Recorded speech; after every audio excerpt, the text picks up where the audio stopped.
19 Agustus 2025.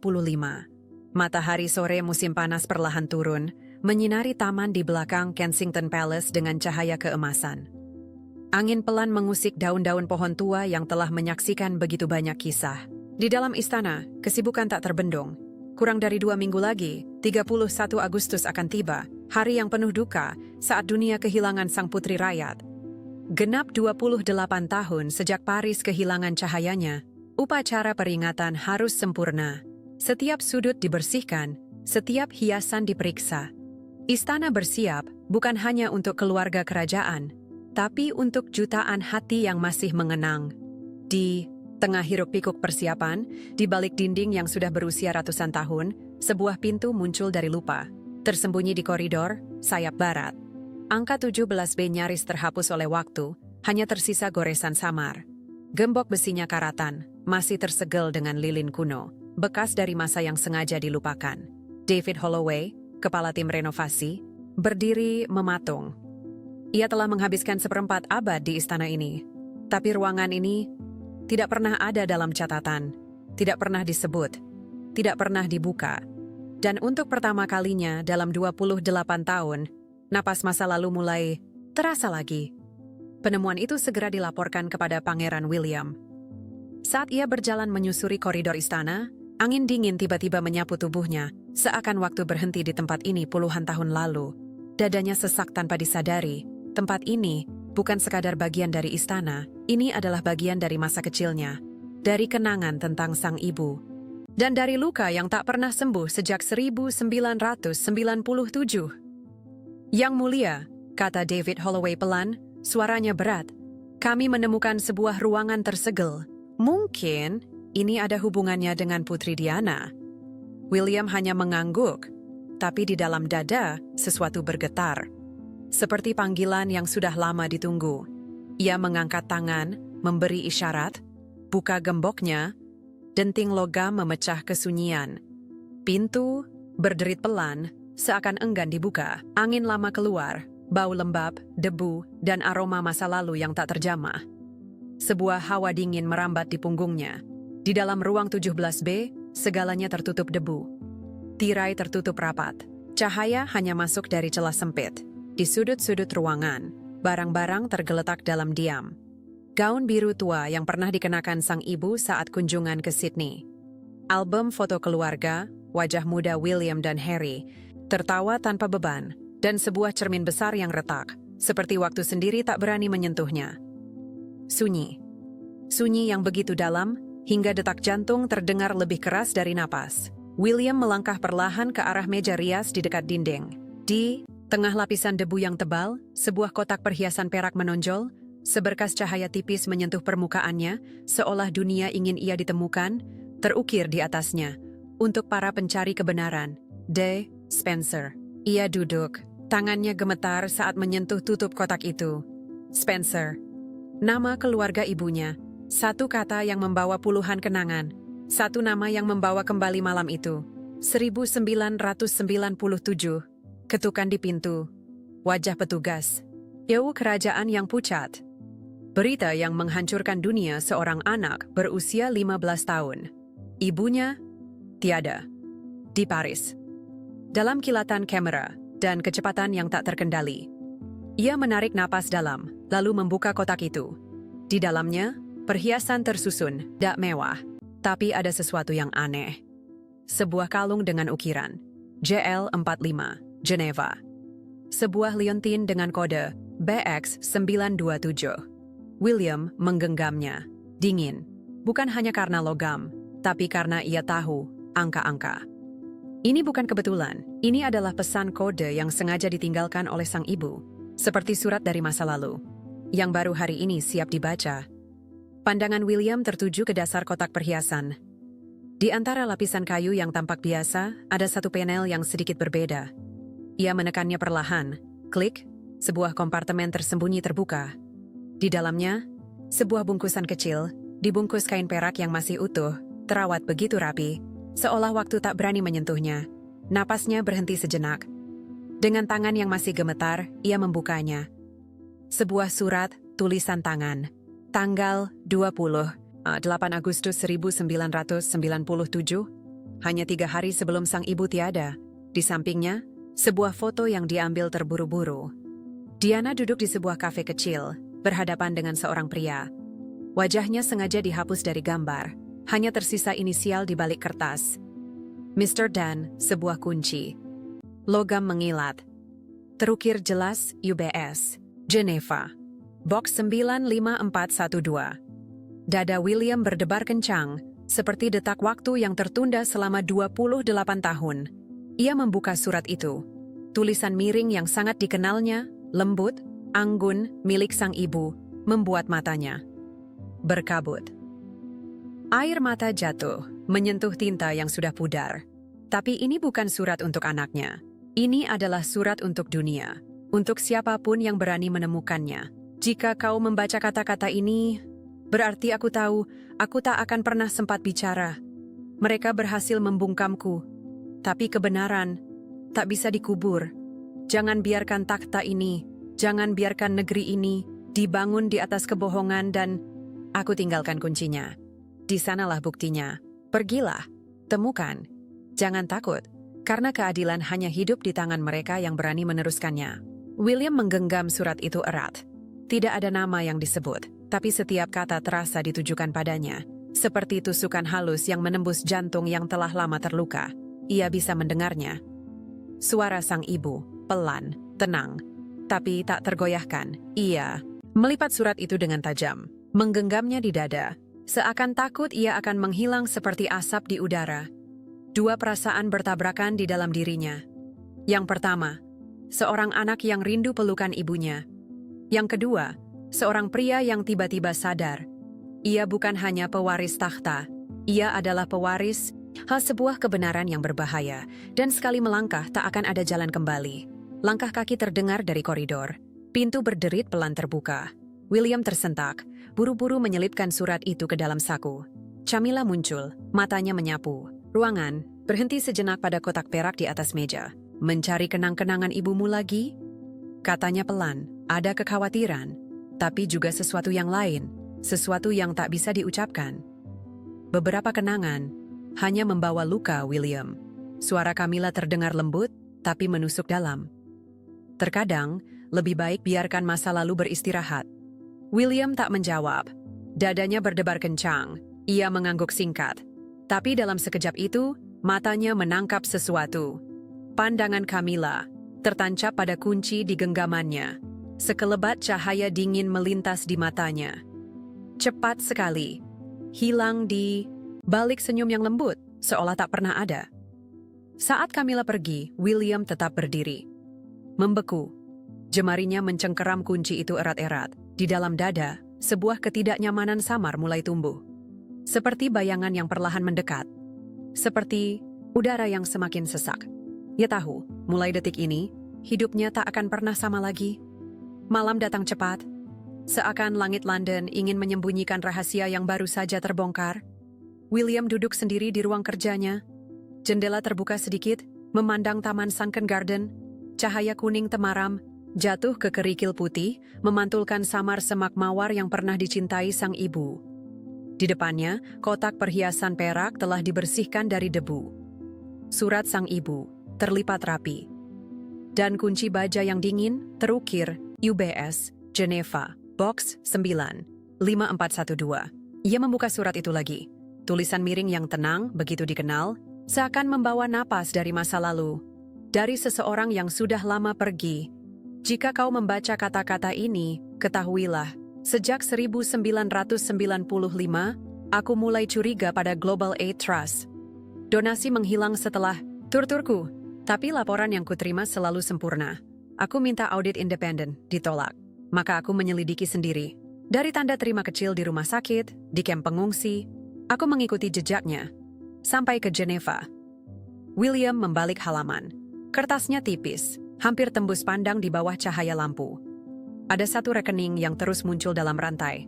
Transaksi 223417 Lombard Bank Geneva. Dana-dana dibersihkan melalui subdana, lalu dialihkan ke entitas-entitas cangkang. Satu nama terus muncul, Victor Halberg. Mereka menyebutnya The Broker. Ia tak punya wajah, hanya jejak uang.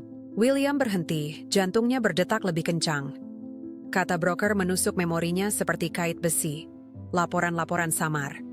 Pertemuan di balik panggung saat acara amal dulu. Wajah-wajah yang datang dan pergi tanpa nama. Ia tak pernah memahaminya saat itu. Sekarang semuanya mulai terang. Ia menarik napas pelan. Lalu melanjutkan membaca. Yang lebih mengerikan adalah bayangan yang tumbuh di dalam istana sendiri. Mereka menyebut dirinya Raven. Aku tak pernah melihat wajahnya, hanya suaranya, seorang perempuan Inggris, tenang, tidak suka keramaian. Dingin, terkendali. Aku percaya, ia terhubung dengan dana-dana, dan jika aku salah, maafkan aku. Tapi jika aku benar, maka takhta ini berdiri di atas tanah yang hampa. Di tepi halaman, ada catatan kecil. Tulisan miring, seperti desahan yang tertulis. Aku berharap aku salah. William menempelkan surat itu ke dahinya. Kertas yang dingin menyentuh kulitnya, membuat tubuhnya bergetar pelan. Ia teringat malam-malam dulu. Sang ibu pulang, matanya lelah, bercerita tentang hari yang panjang. Tapi senyumnya tetap lembut, untuk Jawa anaknya.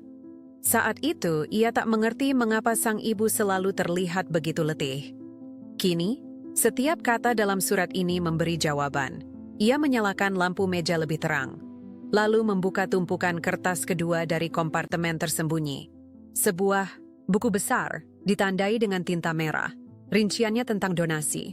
Catatan sang ibu sangat teliti, hampir kejam. Tanggal, jumlah, jalur aliran dana, cap dari subdana, inisial GAT, Global Aid Trust, dilingkari berulang kali, seperti teriakan dari dalam bayang-bayang. Di tepi halaman, ia menarik panah-panah, kecil, menghubungkan satu nama ke yang lain. Artemis Holdings, London, Moroni, AG, Zurich, Lombard Bank, Geneva, 2230417. William memotret setiap halaman, menyimpannya di folder terenkripsi di ponselnya. Setiap gerakan, ini menenangkannya, ya ini menyakitkan. Tapi setidaknya, ini sesuatu yang bisa ia lakukan. Sebagai seorang putra, yang berusaha menjaga suara terakhir sang ibu. Ketukan pelan terdengar di pintu. Kat muncul. Wajahnya penuh kekhawatiran, tapi tetap lembut. Kau mau makan malam? Aku taruh baki di lorong. Tidak, lapar, jawab William. Suaranya datar. Lalu, tak ingin membuatnya lebih khawatir, ia menambahkan, pelan, terima kasih, sayang. Nanti aku makan. Kate menatap meja kerja. Ia mengerti. Malam ini, ia harus sendiri. Pintu tertutup pelan. Hanya tersisa suara detik jam yang berdetak perlahan. Sunyi. Tapi bukan sunyi yang damai. Sunyi yang penuh dengan rahasia yang baru saja bangkit. William membuka amplop kecil terakhir. Sebuah foto yang bernama Diana duduk di sebuah kafe kecil di tepi jalan dekat Danau Leman. Di seberangnya, seorang pria, wajahnya terhalang oleh koran, Tribune de Genève, yang ia angkat setengah tinggi. Di balik foto, tertulis, MR, dan di pinggir koran dalam gambar, seseorang menulis dengan tinta samar. A56. 1997. Di balik foto itu, tulisan tangan Diana. MR setuju menyampaikan informasi jika semuanya meledak. Kalimat itu diikuti tulisan yang patah-patah, seakan ditulis dalam terburu-buru atau ketakutan. William menatap foto itu lama. Seperti menatap masa lalu yang tak pernah benar-benar mati. Seperti menatap permulaan dari sesuatu yang jauh lebih besar dan jauh lebih gelap. Waspadalah pada suara perempuan yang tenang. Ia menyebut dirinya Raven.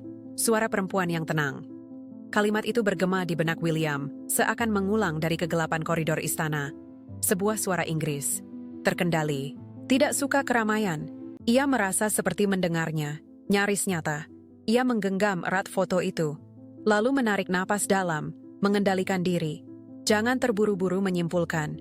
Ia membenci asumsi yang lahir dari dendam atau prasangka. Kebenaran membutuhkan lebih dari sekedar emosi, ia butuh bukti. Ia butuh kejernihan. Untuk menghentikan pusaran pikiran, ia membuka pemutar kaset tua dari dalam lemari. Kotak perak itu memang tak menyimpan kaset. Tapi ia ingin mendengar suara klik saat penutupnya tertutup. Bunyi kecil yang membawanya kembali ke masa kecil, ke rekaman-rekaman yang dulu sering direkam sang ibu, untuknya. Untuk Harry. Suara yang penuh cinta, walau tersembunyi di balik kelelahan. Besok, ia akan berangkat. Geneva. UBS. Berangkas 95412. Tapi malam ini, ia butuh diam. Butuh menyusun segalanya dalam hening. Saat hendak menutup kotak itu, matanya tertarik pada lapisan beludru di dasarnya. Tampak sedikit bergeser. Tidak sempurna, dengan kuku jempolnya ia mengangkatnya perlahan. Di bawahnya, selembar kertas kecil tersembunyi, seperti pesan terakhir yang sengaja ditinggalkan. Hanya satu baris tulisan, JL45, Kadum Lang. Napas William tertahan. JL45, ukiran di kalung sang ibu. Kadum Lunch, jalan di tepi danau. Tempat berdirinya kantor pusat UBS Geneva. Ibunya tidak hanya meninggalkan kunci, ia meninggalkan peta. Jejak yang dibuat dengan hati-hati. Dengan harapan suatu hari, anaknya akan mengikutinya. Ia berdiri, berjalan ke jendela. Malam London terbentang, tenang, sunyi. Tapi di balik kesunyian itu, ribuan mata mengawasi. Pers, publik, dunia yang siap meledak hanya dengan satu langkah keliru. William menutup matanya. Cinta sebagai seorang anak dan kewajiban sebagai seorang pewaris menariknya ke arah yang berbeda. Tapi, malam ini, keduanya menyatu, menjadi satu jalan, menemukan kebenaran, untuk melindungi mereka yang ia cintai. Pagi berikutnya, ia berdiri di helipad di belakang istana. Tujuan, Pangkalan Udara RF Northolt, agenda resmi, pertemuan pribadi. Langley, teman lama. Dari pelatihan keamanan kerajaan, mengirim pesan singkat. Kalau kau benar-benar pergi, jangan pakai nama aslimu. Geneva punya banyak mata. William membalas. Aku akan jadi Andrew Foster. Ia memilih tidak memberitahu Harry. Bukan karena tidak percaya, tapi untuk melindunginya. Agar gelombang pertama tidak menghantam adiknya terlebih. Dulu, helikopter lepas landas dari atap istana yang berubin merah. William menatap ke bawah.